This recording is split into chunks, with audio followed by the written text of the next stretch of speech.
بسم اللہ الرحمن الرحیم۔ السلام علیکم۔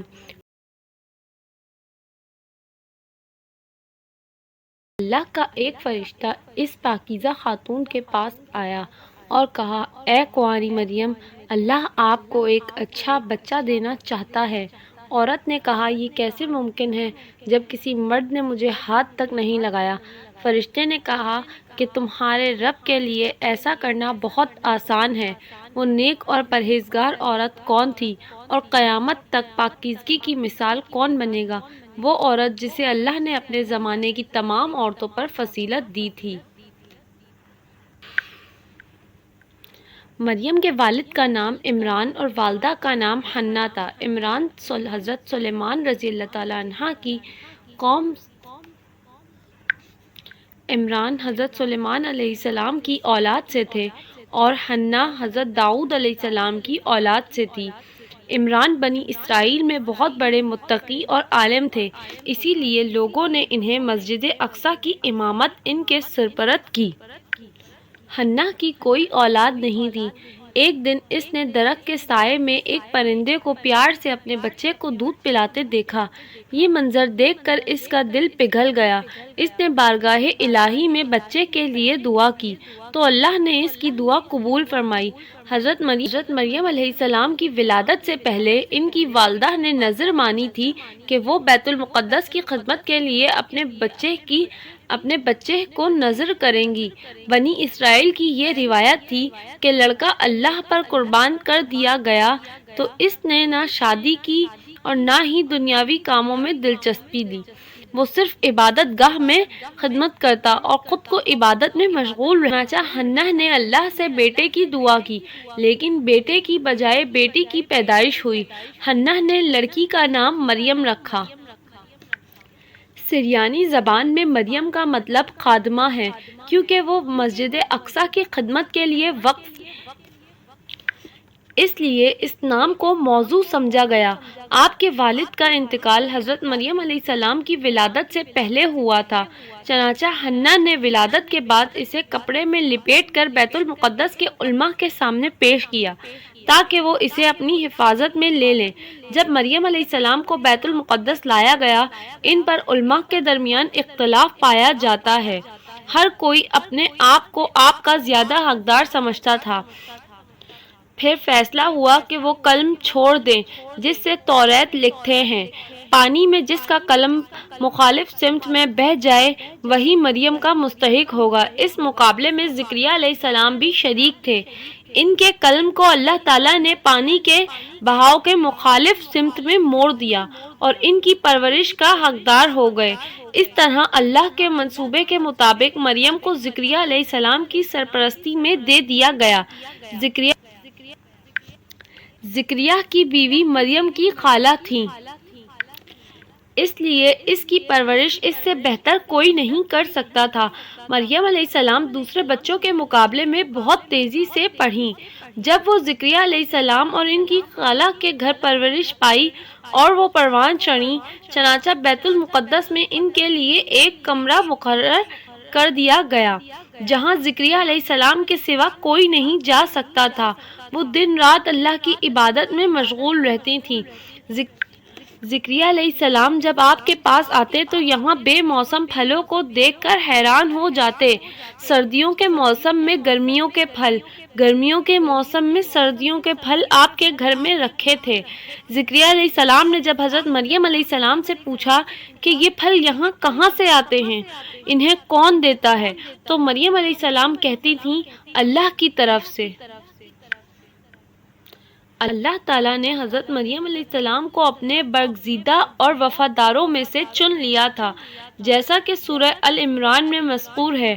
پھر وہ وقت آیا جب فرشتوں نے کہا، اے مریم، دیکھو اللہ نے تمہیں چن لیا ہے اور تمہیں پاکیزہ بنایا ہے اور تمہیں دنیا کی تمام عورتوں پر فضیلت دی گئی ہے۔ اے مریم، اپنے رب کے لیے متقی رہو اور سجدہ کرو اور رکوع کرنے والوں کے ساتھ رکوع کرو۔ مریم کو جس مقصد کے لیے چنا گیا تھا وہ ابھی باقی ہے۔ دن رات اللہ تعالیٰ کی عبادت میں مشغول رہتی۔ بنی اسرائیل میں بھی یہ مشہور ہو گیا کہ حضرت مریم علیہ السلام بہت متقی، پاکیزہ، پاک باز خاتون ہیں۔ جب لوگ ان کی عزت کرنے لگے، پھر وہ وقت آیا جب جبریل علیہ السلام مریم علیہ السلام کے پاس آئے۔ مریم علیہ السلام نے اپنے کمرے میں ایک آدمی کو دیکھ کر پریشان ہوئی۔ جبریل علیہ السلام انسانی شکل میں ان کے پاس آئے۔ مریم نے آپ کی طرف دیکھا اور کہا کہ اگر آپ پرہیزگار ہیں تو میں اللہ کی پناہ مانگتی ہوں، میں تمہارے رب کا قاصد ہوں اور تمہیں لڑکا دینے آیا ہوں۔ مریم حیران ہوئی اور کہتی ہیں، میرے یہاں لڑکا کیسے ہو سکتا ہے جبکہ کسی مرد نے مجھے چھوا تک نہیں اور نہ ہی میں ایک بد کردار عورت ہوں۔ جبریل علیہ السلام نے فرمایا کہ ایسا ہی ہوگا، آپ کا رب فرماتا ہے کہ میرے لیے یہ کرنا بہت آسان ہے اور ہم ایسا کریں گے تاکہ اس لڑکے کو لوگوں کے لیے نشان عبرت بنا دیں اور رحمت ہے، اور یہ کام جبریل کو کرنا۔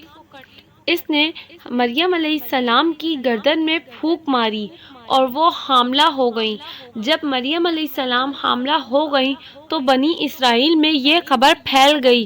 اس پر وہ بہت سے لوگوں نے زکریا علیہ السلام کے گھر آنا جانا چھوڑ دیا اور مریم علیہ السلام کو گالی دینا شروع کی۔ وہ بیت المقدس چھوڑ کر ایک دور دراز مقام پر ٹھہر گئیں۔ آپ اس جگہ اکیلی رہتی تھیں۔ ایک دن انہیں درد ہونے لگا۔ وہ ایک درخت کا سہارا لے کر اسے پکڑ کر بیٹھ گئیں۔ جس درخت کے پاس آپ بیٹھی تھی یہ ایک خشک درخت تھا۔ جب آپ نے اس درخت کو ہلایا تو معجزانہ طور پر وہ درخت ہرا بھرا اور پھل لگا۔ مریم علیہ السلام وہیں بیٹھی تھی۔ وہ بدنامی سے پریشان تھی، گھبرانے لگی اور کہا کہ کاش میں پہلے مر جاتی اور بھول جاتی۔ اس مشکل وقت میں اللہ نے حضرت مریم علیہ السلام کے قدموں کے پاس نہر جاری کی۔ اللہ نے اسے حکم دیا، یہ پانی پیو اور کھجور کھاؤ اور اپنے بچے کو دیکھ کر آنکھیں ٹھنڈی کرو۔ حضرت عیسیٰ علیہ السلام کی ولادت ہوئی۔ وہ اپنے بیٹے کو قوم کے سامنے لے آئی۔ آپ کی گود میں بچے کو دیکھ کر قوم غصے میں آ گئی اور الزامات لگانے لگی۔ لوگ ہر طرف سے طعنے دے رہے تھے اور اس کے لیے مشکل حالات ہو گئے تھے۔